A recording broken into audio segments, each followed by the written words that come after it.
ఈ 10 ఏళ్లలో కేంద్ర ప్రభుత్వం ద్వారా 10 లక్షల కోట్ల నిధులు కేటాయించింది తెలంగాణ రాష్ట్రానికి. 10 ఏళ్లలో 10 లక్షల కోట్ల రూపాయల నిధులు మనం సంక్షేమ పథకాలు గాని, అభివృద్ధి నిధులు గాని, రుణాల రూపకంగా మనకి కేటాయించిన విషయం వాస్తవం. ఆధారాలతో సహా అనేక ప్రాంతాలు అనేక సందర్భాల్లో మేము స్పష్టం చేయడం జరిగింది. అవి చెప్పినాకనే కేసీఆర్ అనుమూసుకుని సప్లై కొన్నాడు. ఆ ఉరుడు బంద్ చేసినప్పుడు కేసీఆర్ ట్యాక్స్ డివల్యూషన్ వివిధ కేంద్ర పథకాల అమలు కోసం ఈ 10 ఏళ్లలో 6,75,000 కోట్ల రూపాయలు ఖర్చు చేసినాం. ఇలా కొనుగోలు వడ్లు పత్తి సేకరణ కోసం కొనుగోళ్ల కోసం ఇలా పండించిన ప్రతి గింజ మేమే కొంటాం, కేంద్ర ప్రభుత్వం పెత్తనం ఏంది అని చెప్పి గతంలో కేసీఆర్ మంత్రివర్గం అన్నారు. నేను అనేక కొనుగోలు సెంటర్ తిరిగినాను. సుధీర్ తాడు చూపెట్టినా, సుధీర్ తాడు పైసలు కేంద్రం వేస్తుంది, గోనె సంచి పైసలు కేంద్రం వేస్తుంది, ట్రాన్స్పోర్టేషన్ పైసలు కేంద్రం వేస్తుంది, అక్కడ లేబర్ పైసలు కేంద్రం వేస్తుంది, అక్కడ పనిచేసే క్లర్కుల పైసలు కేంద్రం వేస్తుంది, రాష్ట్ర ప్రభుత్వం బ్రోకర్ చేసిన కమిషన్లో కేంద్రం వేస్తుంది, ఈ వడ్లను స్టోరేజ్ చేసేందుకు ఆ గోదాం కిరాయి కూడా కేంద్రం వేస్తుంది. ఇవన్నీ చెప్పుకుంటూ వచ్చినాం. ఇప్పుడు దానికోసము 1,60,000 కోట్ల రూపాయలు కేటాయించాం. మనం ఈ 10 ఏళ్లలో 1,60,000 కోట్ల రూపాయలు ఖర్చు చేసింది కేంద్ర ప్రభుత్వం ఇలా వడ్డు పత్తి సేకరణ కోసం. కిసాన్ సమ్మాన్ నిధి కింద 30 లక్షల మంది రైతులకు 9,000 కోట్ల రూపాయలు ఇలా కేంద్ర ప్రభుత్వం కేటాయించింది. ఇలా ఎంఎస్పీ 10 సంవత్సరాల్లో ఎంఎస్పీ 9 సార్లు పెంచినాం.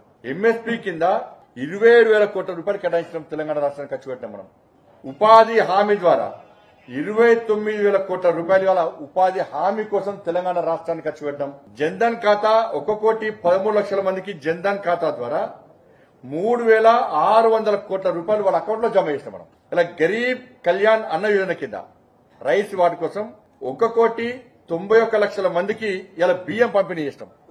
1,91,00,000 మందికి ఇలా బియ్యం పంపిణీ చేస్తాం మనం గరీబ్ కళ్యాణ్ అన్న యోజన కింద.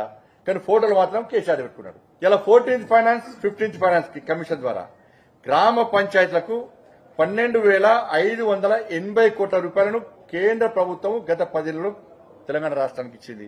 30 లక్షల టాయిలెట్స్ కట్టించినాం. ఇలా 5,50,000 ఇళ్లకు కరెంటు సౌకర్యం కల్పించినాం.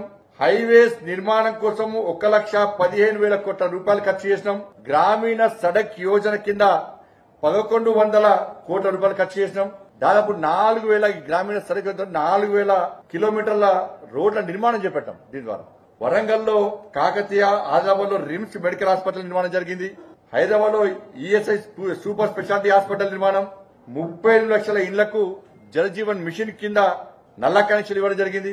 పీఎం స్వనిధి కింద 23,000 కోట్ల రూపాయల లబ్ది ఇవాళ పీఎం స్వనిధి కింద ఇవ్వడం జరిగింది. ఆయుష్మాన్ భారత్ స్కీమ్ కింద 80 లక్షల మందికి పైగా లబ్ది ఇవ్వడం జరిగింది. వాళ్ళ 11,80,000 మందికి వాళ్ళ గ్యాస్ కనెక్షన్ ఇవ్వడం జరిగింది ఈ ఏడాది మార్చిలో. దాంతోపాటు మొన్న ఎన్నికల కంటే ముందు కూడా ప్రధానమంత్రి గారు ఈ రాష్ట్రంలో పర్యటించినప్పుడు అనేక అభివృద్ధి కార్యక్రమాలు ప్రారంభించడం జరిగింది. వాళ్ళ గత ఏడాది మార్చిలో ప్రధానమంత్రి గారు ఆదిలాబాద్ పర్యటనలో 56,000 కోట్ల రూపాయలు, సంగారెడ్డి పర్యటనలో 6,800 కోట్ల రూపాయల వ్యయంతో నేషనల్ హైవేస్, రైల్వే లైన్ వంటి అభివృద్ధి పనులు ప్రారంభించడం జరిగింది. మనోహరాబాద్, సిద్దిపేట కలుపుతూ కొత్త రైలు మార్గంతో సహా రైలు ప్రాజెక్టులను అంకితం చేయడం జరిగింది. గత అక్టోబర్ 3న ప్రధానమంత్రి గారు నిజామాబాద్ పర్యటనలో 8,000 కోట్ల రూపాయల విలువైన వివిధ అభివృద్ధి పనులకు శంకుస్థాపన చేయడం జరిగింది. అక్టోబర్ 13న ప్రధానమంత్రి గారు పాలమూరు జిల్లాలో వివిధ పనులకు సంబంధించి 13,500 కోట్ల రూపాయలకు సంబంధించి అభివృద్ధి పనులకు శంకుస్థాపన చేయడం జరిగింది. హైదరాబాద్ విశాఖపట్నం కారిడార్ పనుల కోసం 2,460 కోట్ల రూపాయలు కేటాయించడం జరిగింది. Hasanabad Chellapalli LPG pipe line gas project కోసం 2,170 కోట్ల రూపాయలు కేటాయించడం జరిగింది ఎల్పీజీ కోసం.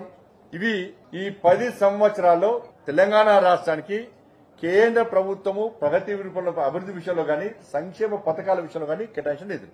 ఇవి మాట్లాడారు, ఇవి బయట చెప్పరు.